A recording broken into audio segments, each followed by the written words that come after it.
우리 교우님들 한 주일 동안 평안하였습니까? 행복한 안식일입니다. 먼저 정성스럽게 준비된 특별한 찬미로 우리 하나님께 영광을 돌려주신 우홍정 장로님께 감사의 말씀을 드립니다.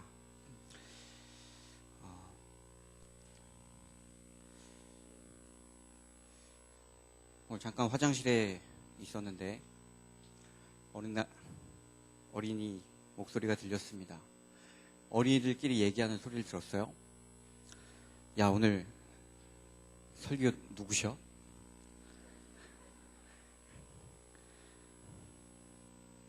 심재일 전사님이래.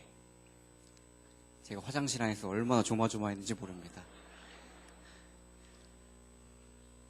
다행히 그 반응이 달랐습니다. 야, 다행이다. 오늘 빨리 끝나겠다.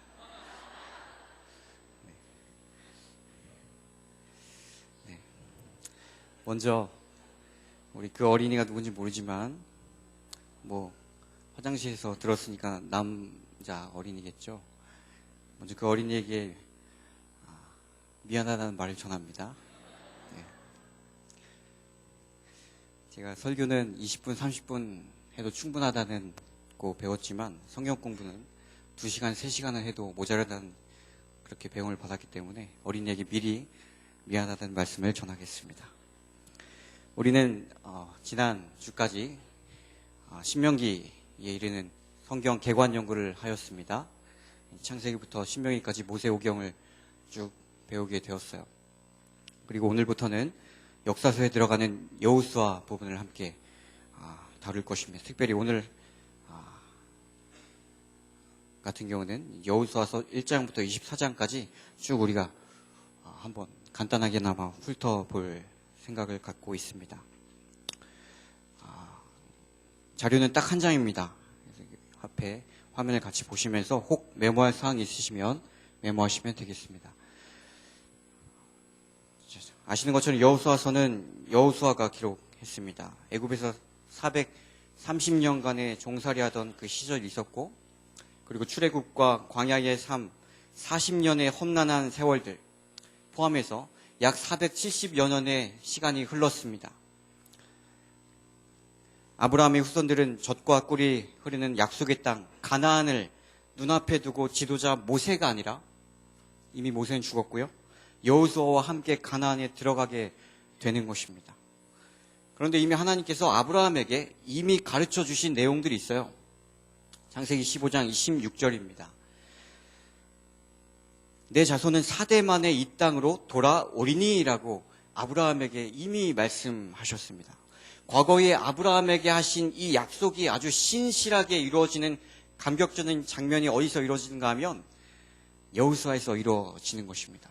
여호수아 21장 45절 말씀 같이 읽습니다. 여호와께서 시작.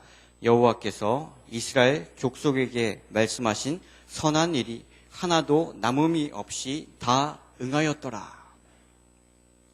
과거에 들어가기로 분명히 약속하신 그 약속의 땅에 들어갔다라고 기록했습니다. 여호수아서는 약속을 지키시는 신실하신 하나님을 경험하는 책이 바로 여호수아서입니다. 자, 한번 표를 한번 볼까요? 여호수아서 사건이 발생한 시기가 이렇게 나옵니다. 모세의 죽음이 BC 약 1400년쯤에 있었다고 하면, 그리고 여호수아의 죽음은 BC 1375년. 모세의 죽음과 또 여호수아의 죽음 그 사이에 약 25년 동안의 기간이 담은 부분이 바로 여호수아서의 이야기들, 역사적 이야기들입니다. 이 주제는 이스라엘을 승리로 이끄시는 과거의 말씀을 지키시는 언약의 하나님을 우리가 공부를 할 수 있습니다. 자, 구조를 갑니다. 총 1장부터 24장까지 이어져 있습니다. 세 부분으로 나눌 수 있는데요. 첫 부분은 1장부터 12장 가나안의 정복을 전쟁을 하는 부분들이 나오는 부분입니다. 그리고 두 번째 가운데 있는 13장부터 22장까지는 지파별로 이 땅을 얻은 땅들을 분배를 하는 부분이 13장에서 22장에 나오고, 마지막 23장, 24장에는 여호수아가 죽음을 앞두고 설교를 하는, 그리고 죽는 이야기가 23, 4장에 나오게 됩니다. 총 1장부터 12장 이 정복을 준비하고 성을 함락시키고 뭐 여러 가나안들을 정복하는 이야기가 7년 정도 소요된다고 하면 그 이후에 지파별로 분배하고 전열을 가다듬고 하는 부분들이 18년 정도, 그래서 도합 25년 정도의 기간이라고 우리가 할 수 있습니다. 자, 내용을 가겠습니다. 여호수아를 세우시는 하나님을 우리는 1장에서 볼 수 있습니다. 아주 유명한 말씀들이죠. 여호수아 1장 7절에 있는 말씀입니다. 같이 읽습니다. 오직 시작. 오직 너는 마음을 강하게 하고 극히 담대히 하여 나의 종 모세가 내게 명한 율법을 다 지켜 행하고 좌로나 우로나 치우치지 말라. 그리하면 어디로 가든지 형통하리니. 아주 유명한 말씀입니다. 여호수아의 성공의 비결이 과연 무엇일까? 우리는 이 여호수아서를 보면서 그것을 확인할 수가 있습니다. 무엇이 여호수아의 성공하는 비결인가? 엘렌 화이트는 이렇게 말합니다. 무엇이 여호수아의 승리의 비결이었는가? 너는 주야로 하나님의 말씀을 묵상하라. 여호수아가 요단을 건너기 바로 직전에 주의 말씀이 여호수아에게 임하였다. 이것이 여호수아의 승리의 비결이었다. 그는 하나님을 그의 인도자로 삼았다. 무엇을 하기 직전, 특별히 요단을 건너고 가나안 전쟁에 들어가기 직전 그는 하나님의 말씀을 먼저 붙잡은 것입니다. 이러한 교훈이 우리들에게도 임하게 되길 바랍니다. 두 번째입니다. 정탐꾼을 파송하는 이야기가 2장에 나오죠. 이스라엘 군대는 여리고에 들어가기 전에, 가나안 땅에 들어가기 전에 정탐꾼 2명을 파송합니다. 그들은 아합이라고 하는 기생의 집에 들어가서 유숙을 하게 됐죠. 그러나 이것을 알게 된 여리고 왕이 아합에게 이 땅을 탐지하러 온 자들을 끌어내라고 명령을 합니다. 그렇지만 라합은 정탐꾼을 끝까지 숨겨줍니다. 그렇다면 우리는 여기서 또 이것을 묵상해 볼 수 있습니다. 라합이 어떻게 예수님의 족보에까지 등장하게 되었을지에 대하여 우리가 말씀을 통해서 확인할 수가 있는 것입니다. 여호수아 2장 9절입니다. 여호와께서 이 땅을 너희에게 주신 줄을 내가 아노라라고 이 라합이 정탐꾼들에게 이야기하는 부분입니다. 여호와께서 이 땅을 너희에게 주신 줄을 내가 아노라. 라합은 하나님께서 가나안을 이스라엘에게 허락하신 것을 그가 믿었어요. 두 번째 10절. 너희가 애굽에서 나올 때에 홍해 물을 마르게 하신 그 일과 또 아모리 사람의 두 왕 시온과 옥에 행한 일, 곧 그들을 전멸시킨 일을 우리가 들었음이라 라고 했습니다. 그 라합은 출애굽의 모든 사건과 과거의 전쟁 중에서 행했던 하나님의 그 살아계심에 대하여 라합이 들은 것입니다. 세 번째 11절.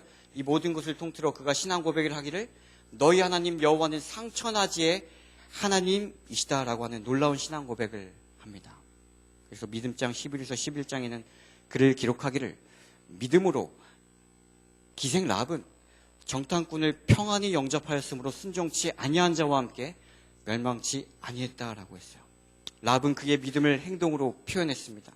정탐꾼들을 창에서 줄을 달아 내려서 도망하도록 도왔고 이에 대한 보답으로 라합의 가정에 속한 모든 가족들이 여리고성이 함락되었을 때 구원을 받았습니다. 라합은 결국 정탐꾼 중에 한 명으로 보이는 이 살몬과 결혼해서 보아스의 어머니로 예수님 족보에 기록이 된 것이죠. 그래서 마태복음 1장 5절에 살몬은 라합에게서 보아스를 낳고 예수님의 족보에 라합의 이름이 등장하는 것을 우리가 알고 있습니다. 그렇다면 세 번째 또 묵상할 부분입니다. 라합이 메어놓은 붉은 줄이 여호수아 2장을 보면 나오죠. 그것은 과연 무엇을 상징할까에 대하여는 우리 교우님께서 묵상해 보시기 바랍니다. 자, 세 번째입니다. 세 번째 3장으로 가서 요단강을 건너는 장면이 나옵니다. 모세가 이스라엘 백성들과 함께 홍해를 건너면서 출애굽의 역사가 시작이 되었듯이 여호수아에게는 요단강을 건너는 것이 가나안 정복의 출발점이 됩니다. 우리 요단강을 지도로 보면 가장 위쪽에 헤르몬 산이 있습니다. 그리고 그 물줄기가 갈릴리 바다를 지나서 사해 바다까지 쭉 이르게 되는 아주 긴 줄기가 바로 요단강입니다. 요단강은 이렇게 두 부분으로 생각해 볼 수 있습니다. 우리 보시기에 왼편에 있는 쪽은 한 발자국 건너면 폴짝 넘기면 건널 수 있는 아주 좁은 폭이 있습니다. 그렇지만 반대로 배를 타고 혹은 수영을 해서 건널 수 있는 아주 꽤 폭이 넓은 부분에 요단강이 있는 곳입니다. 물론 아시는 것처럼 우측에 있는 부분이 이스라엘 백성들이 건넌 요단강이라고 할 수 있습니다.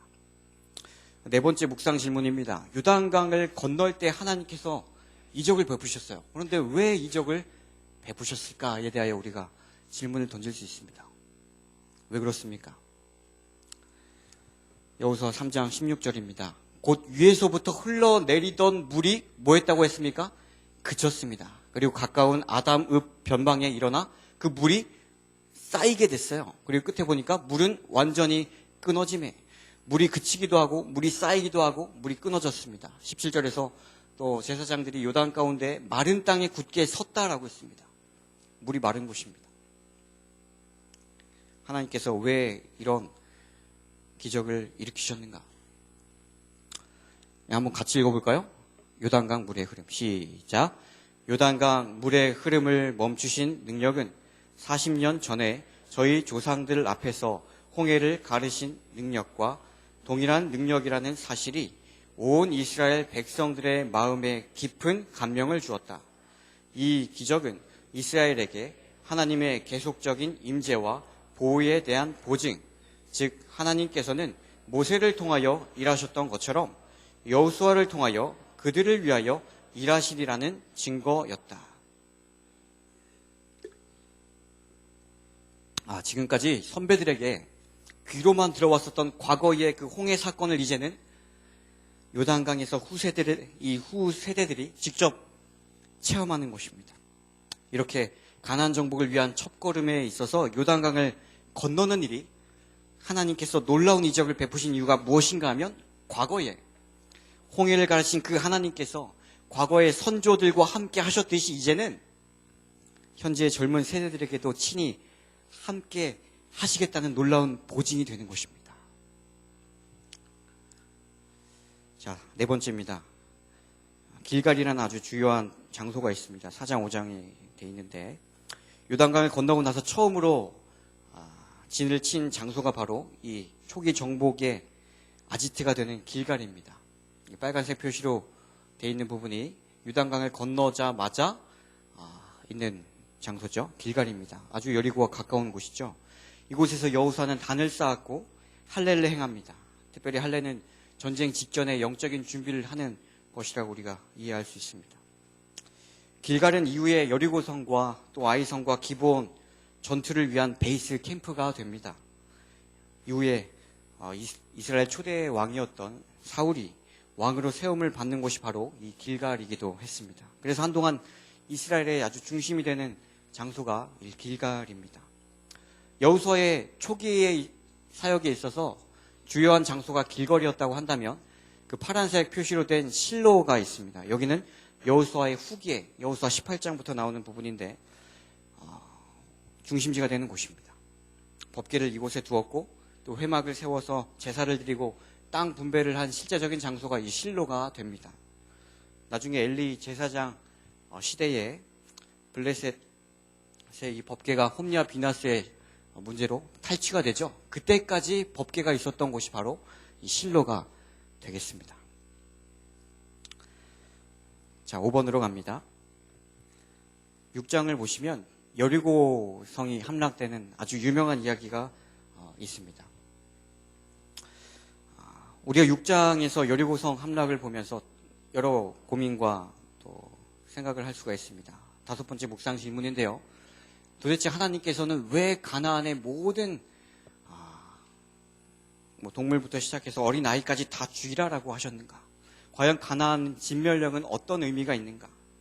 에 대하여 신명기 7장, 또 여호수아 6장, 창세기, 그리고 부조선지자 45장 이렇게 적어 놓았습니다. 우리 교우님들께서 한번 말씀을 묵상하시면서 답을 찾아보시면 좋을 것 같습니다. 난공불락 요새인 여리고 성이 무너지는 것은 하나님의 역사였습니다.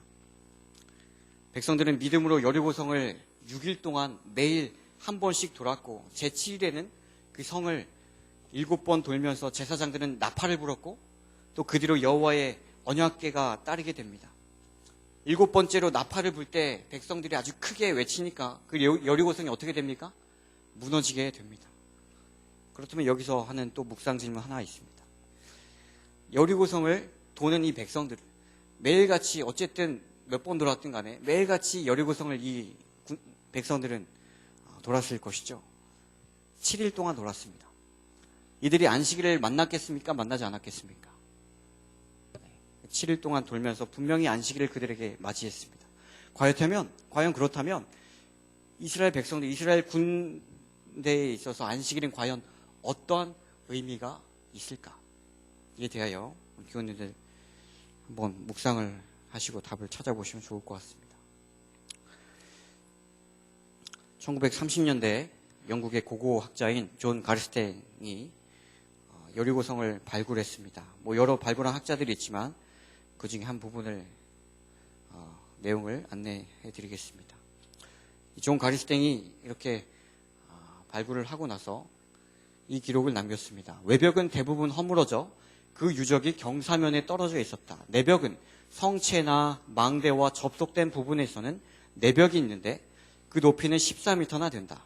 내벽이 그 위에 세워진 건물들의 유적과 함께 거의 모두 무너진 채로 발견되었다. 그래서 우리가 중심적으로 볼 수 있는 것은 여리고성은 무엇과 무엇이 있었다?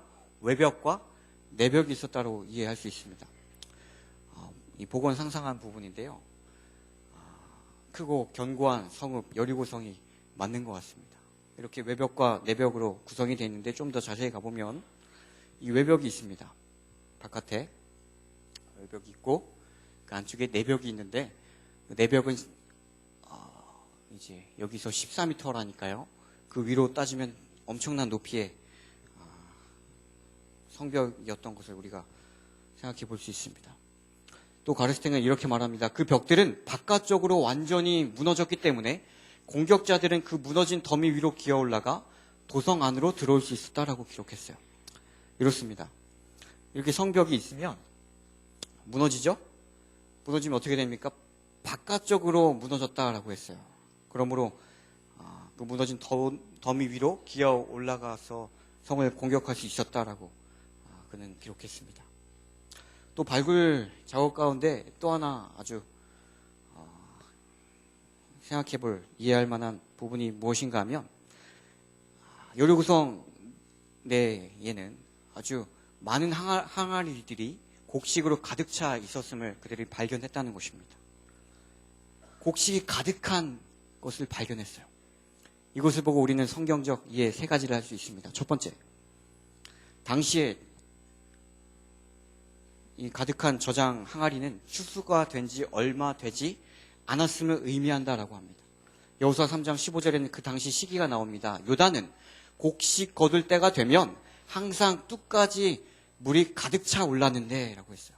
성경의 기록은 여리고성의 이 정복이 6월절 직후 봄이었다고 기록합니다. 요단 계곡에서는 곡물 추수에 봄철에 하는 것입니다. 두 번째입니다. 가득한 그 항아리는 포위 기간이 굉장히 짧았거나 없었음을 의미한다라고 또 할 수 있어요. 고대에는 이런 성을, 이 크고 견고한 성읍을 정복하는데 적어도 수개월에서 몇 년이 걸렸을지 모릅니다. 그러나 성경은 여리고성을 단 며칠 만에 정복했다고 했습니까? 7일 만에 정복했다고 기록했습니다. 세 번째입니다. 당시의 곡식은 굉장히 귀한 자원이었고 화폐처럼 사용할 수 있는 것입니다. 그러므로 일반적인 군대가 여리고성을 점령했다면 이 곡식들이 어떻게 되겠습니까? 이 많은 곡식들이 당연히 사라졌어야 합니다. 그러나 여리고를 무너뜨린 것이 이스라엘이라고 한다면 이렇게 많은 곡식이 남겨져 있는 것은 전혀 이상한 일이 아닙니다. 왜냐하면 하나님께서 여리고성에 있는 것들 가운데 아무것도 약탈하지 않도록 명령을 내리셨기 때문에 그렇습니다. 여호수아 6장 18절 너희는 바칠 물건을 스스로 삼가라. 너희가 그것을 바친 후에 그 바친 것이 어느 것이든지 취하면 이스라엘 진으로 받침이 되어 화를 당케 할까 두려워하노라. 우리가 이 고고학적인 증거 자료를 통해서도 역시 당시 있었던 사건을 이해할 수가 있을 것입니다. 자, 6번째입니다. 7장과 8장에서는 아이성을 함락시키는 부분이 나옵니다. 아까 나왔던 이 바칠 물건, 하나님께 드려야 할 그 전리품을 구별하지 못한 아간이라는 사람으로 말미암아 문제가 일어난 것을 우리가 알고 있습니다. 1차와 2차에 걸쳐서 이 아이성을 함락시킵니다. 2차 아이성 공격에서는 이스라엘이 결국 승리를 했죠. 1차에서 패했지만 이처럼 전쟁의 승리는 오직 하나님의 방법에 의하여 이루어진 것입니다. 하나님의 명령에 불순종해서 자신의 욕심의 야간처럼 사로잡혀 있을 때 하나님은 분명히 무엇을 경험하게 하시는가 하면 실패를 경험하게 하십니다. 여리고성과 아이성 전투에서 우리는 하나님은 승리와 실패에 대한 분명한 원인과 결과를 우리에게 알려주심을 알 수 있습니다. 묵상 문제 6번째입니다. 과연 아간의 범죄 외에는 이스라엘 군대는 문제가 없었는가? 성경 여호수아 7장 8장을 쭉 한번 읽어보시면 1차로 아이성을 공략할 때와 2차로 아이성을 공략할 때가 같을까요? 다를까요? 다릅니다. 만약에 아간만 문제가 있었다고 할 것 같으면 1차와 똑같이 2차에서도 공격을 해서 이길 수 있었으면 됐는데 2차에서는 1차와는 전혀 다른 전투 방법이 나옵니다. 왜 그렇게 다를 수밖에 없는지 한번 묵상을 해보시기 바랍니다. 자, 19장으로 갑니다. 기브온 거민들과 화친 조약. 기브온 거민들은 밀려드는 이스라엘을 두려워한 나머지 화친 조약을 체결하려고 했습니다. 그들은 낡은 옷과 헤어진 전대와 찢어진 포도주 전대를 싣고 자신들이 아주 먼 지방에서 왔다고 거짓말을 합니다. 여호수아는 화친하기를 그들이 구하니까 하나님께 물어보지 않고 경솔하게 화친 조약을 맺어버립니다. 그래서 일어난 일이 8장에 기본 10장의 기본 전투죠. 산지에 자리 잡았던 이 아모리 족속과 동맹국의 5 왕들이 이스라엘에게 화친한 기브온을 치러 올라옵니다. 그래서 이 기브온이 여호수아에게 도움을 청하죠. 이 전투가 기브온 전투입니다. 하나님께서 아주 초자연적인 역사를 일으키시죠. 하늘에서 우박을 내리시고 칼에 죽은 자보다 우박에 죽은 자가 더 많은 역사를 일으키십니다. 그리고 전쟁이 계속해서 이어져서 이 이스라엘이 완전히 승리할 수 있게 해달라고 여호수아는 기도합니다. 하나님은 이 기도에 응답하셔서 태양이 머물고 있는 초자연적인 역사가 일어납니다. 아주 태양이 종일토록 지지 않고 머물러서 전쟁은 결국 이스라엘의 승리로 끝을 맺게 됩니다. 우리 지도가 좀 작지만 지도를 보시면 시딤이라는 곳을 요단강을 건너서 아이성을 공략합니다. 이 초반에 중부 지역을 가나안의 중부 지역을 점령하고 마지막엔 남부 지역을 점령합니다. 이곳이 바로 기브온 전투가 되겠습니다. 그리고 와서 11장에 넘어가시면 북부 지역 전투가 됩니다. 바로 위로 올라가죠. 이스라엘은 북방 연합군들과 전투를 또 하고 중부와 남부 지역에 이어서 갈레디 북부 지역을 쟁탈하게 됩니다. 이 표를 보시면 가나안 정복 순서 표가 나옵니다. 중부 지역, 남부 지역, 북부 지역 이 순서대로 점령한 곳임을 우리가 확인할 수 있습니다. 그래서 여호수아 11장 23절에서 이렇게 마무리를 해줍니다. 같이 읽습니다. 이와 같이 시작. 이와 같이 여호수아가 여호와께서 모세에게 이르신 말씀대로 그 온 땅을 취하여 이스라엘 지파의 구별을 따라 기업으로 주었더라.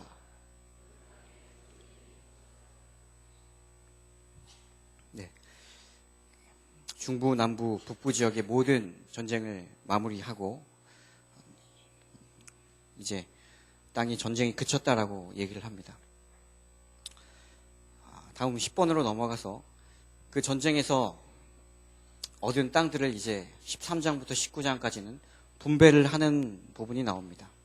이미 지도를 보시면 요단 동편에 요단강 이쪽을 동편이라고 하죠. 므낫세와 갓과 루벤 지파가 이미 모세로부터 과거에 분배를 받았고 나머지 지파들이 정복한 가나안을 분배받습니다.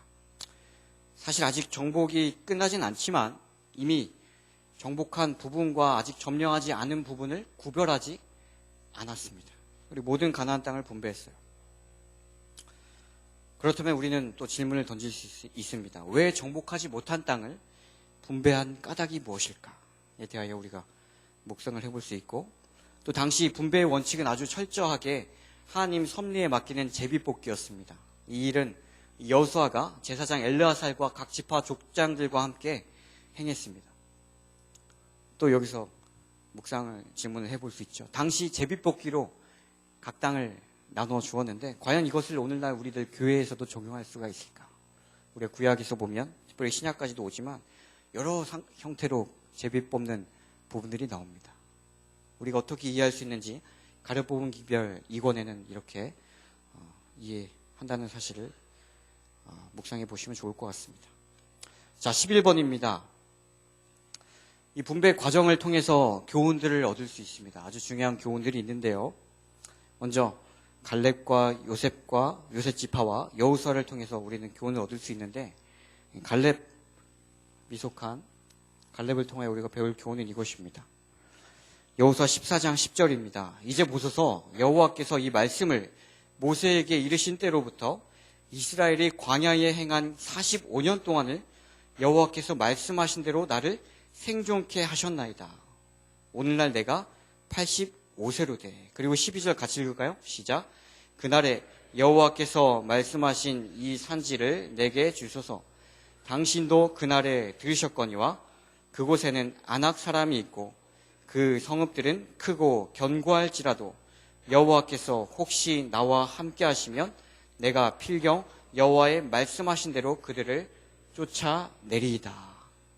과거에 갈렙이 가나안을 정탐한 다음에 12사람과 함께 정탐한 다음에 이 2명과 10명이 의견이 나누게 됐죠. 정탐한 다음에 다른 정탐꾼들 10명과는 전혀 다르게 약속의 땅에 대한 아주 확고한 믿음을 드러낸 것을 우리가 알고 있습니다. 민수기 14장 9절입니다.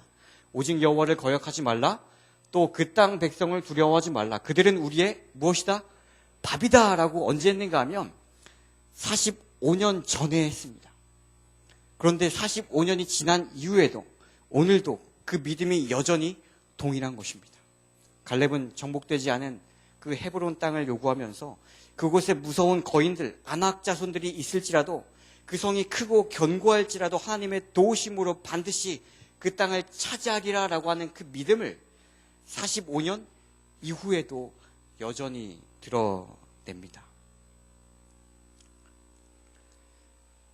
다음은 요셉 지파를 통해서 배울 교훈입니다. 이 요셉 지파는 아시는 것처럼 에브라임과 므낫세 지파를 뜻합니다. 정 가운데 있는 므낫세와 에브라임을 여러분 확인할 수가 있습니다. 이들은 갈렙과는 전혀 다른 정신을 나타냈어요. 그들은 자기들의 수가 많다는 이유로 두 몫의 영토를 요구합니다. 이미 그들에게 할당된 곳은 가나안에서 가장 노른자 땅이었습니다. 중요한 중심지였어요. 그러나 골짜기에 있는 많은 성읍들은 아직도 가나안인들이 소유를 하고 있고 있었기 때문에 이 요셉 지파는 앞으로 전쟁의 수고와 위협을 피하기 위하여 이미 정복된 땅의 영토를 요구하는 것입니다. 이렇게 말합니다. 요셉 지파가 이렇게 말합니다. 내가 큰 민족이 되었거늘 당신이 나의 기업을 위하여 한 제비 한 분깃만으로만 내게 주시면 어찌입니까? 불만이 있어요. 여호수아가 15절에서 뭐라고 합니까? 끝에 보니까 스스로 개척하라. 너희가 그렇게 인원들이 많다면 그 인원들 가지고 싸워서 개척하라는 것입니다. 그러나 16절에서 또 이렇게 말합니다.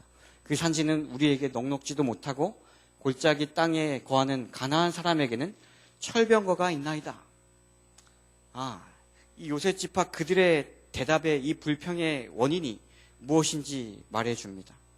그들은 가나안인들을 쫓아내려는 믿음과 용기가 부족했어요. 갈렙과는 반대인 사실을 우리가 볼 수 있습니다. 그러고 나서 여호수아에게 또 배울 교훈이 있습니다. 여호수아 19장에서는 우리가 알 수 있는데요. 19장 49절, 50절 같이 읽습니다. 시작. 이스라엘 자손이 그 경계를 따라서 기업의 땅 나누기를 마치고 자기들 중에서 눈의 아들 여호수아에게 기업을 주었으며 곧 여호와의 명령대로 여호수아에게 구한 성읍 에브라임 산지 딥나세라를 주매 여호수아가 그 성읍을 중건하고 거기 거하였더라. 네. 여호수아는 49절을 보시면 땅 나누기를 마치고 라고 했어요. 여호수아는 맨 마지막에 기업을 받았습니다. 여기서 우리는 위대한 지도자의 아량을 보게 됩니다. 그는 자신의 지위를 이용해서 쉽게 이득을 취할 수가 있었지만 그렇게 하려고 애쓰지 않았습니다. 50절 보시면 딥나세라를 주매라고 했어요. 딥나세라의 뜻은 남은 분깃이란 뜻입니다. 여호수아는 비록 이스라엘에서 최고의 어른이었고 위대한 지도자였지만 결코 섬김을 받으려고 하지 않았습니다. 그는 사리사욕을 채우기보다는 나라와 백성의 유익을 추구하는 것입니다. 바로 이러한 지도자가 오늘 우리 교회와 나라에 있어야 한다고 생각이 됩니다. 자, 12번, 13번은 넘어가도록 하겠습니다. 네, 14번도 넘어가겠습니다.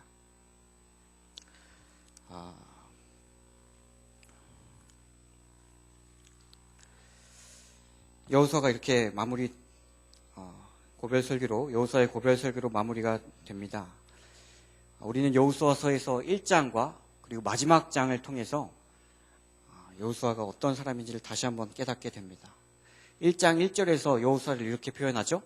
여호와의 종 모세가 죽은 후에 여호와께서 모세의 시종 눈의 아들 여호수아에게 일러 가라사대라고 했습니다. 처음에 여호수아 1장은 여호수아를 가리켜 표현하기를 누구의 종입니까? 모세의 시종 여호수아라고 했습니다. 그러나 여호수아 마지막 장에 가니까 여호수아는 더 이상 모세의 시종이 아니라 뭐라고 하는가 하면 여호와의 종 눈의 아들 여호수아라고 표현합니다. 더 이상 여호수아는 모세의 시종이 아니라 여호와의 종으로서 그의 사역이 다 마무리가 되는 것입니다.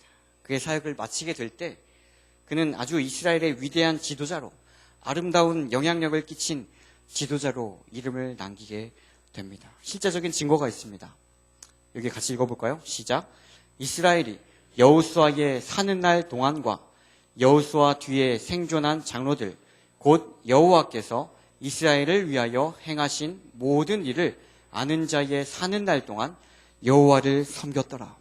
놀라운 말씀입니다. 여호수아가 살아있는 동안 이스라엘의 모든 백성들이 여호와를 섬기는 것입니다. 여러분, 이것보다도 더 의미 있고 값진 삶이 있겠습니까? 여호수아는 한 사람의 인생이 백성들의 신앙과 믿음에 놀라운 영향을 미치는 것입니다. 이것이 바로 여호수아의 모든 삶을 요약한 것이라고 할 수 있습니다.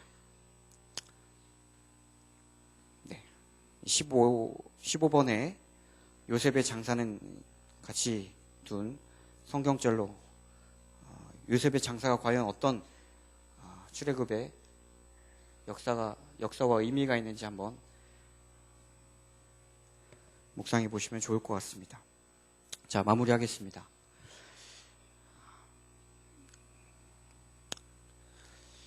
우리는 가나안으로 이스라엘 백성들을 안전하게 온전하게 이끈 여호수아 지도자에 대하여 그리고 여호수아서에 대하여 함께 이해를 했습니다. 민수기 13장 16절입니다. 이는 모세가 땅을 탐지하러 보낸 자들의 이름이라. 모세가 눈의 아들 호세아를 여호수아라 칭하였더라. 이 민수기 이 말씀을 보니까 여호수아의 원래 이름은 여호수아가 아니라 뭐였습니까? 호세아였습니다. 그러나 이 모세가 그를 여호수아라고 칭한 것이죠. 이 히브리 말로 호세아는 구원을 뜻하고 여호수아는 이 여자는 야훼를 뜻하는 접두사가 앞에 들어간 것입니다. 그래서 여호와는 구원이시다라는 뜻을 가지고 있음을 우리가 압니다. 그리고 히브리어는 예호수아와 헬라어 말로 이에수스는 같은 뜻임을 알고 있습니다. 이에수스는 예수님을 뜻하죠. 그래서 마태복음 1장 21절에 그 이름을 예수라라. 이는 그가 자기 백성을 저희 죄에서 구원할 자이심이라 하니라. 무슨 뜻입니까?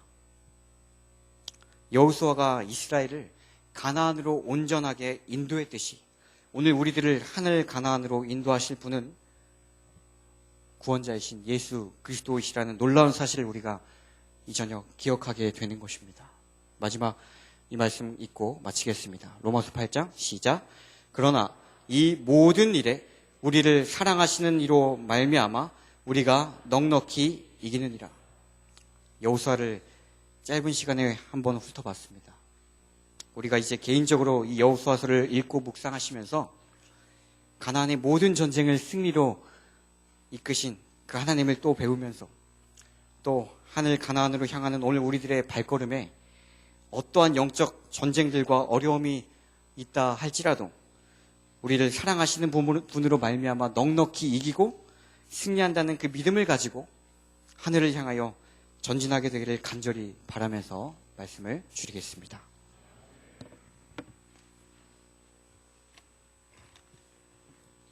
마치는 찬미는 함께 기립하셔서 593장을 부르시겠습니다. 찬미 후에 전수사님께서 기도해 주시겠습니다.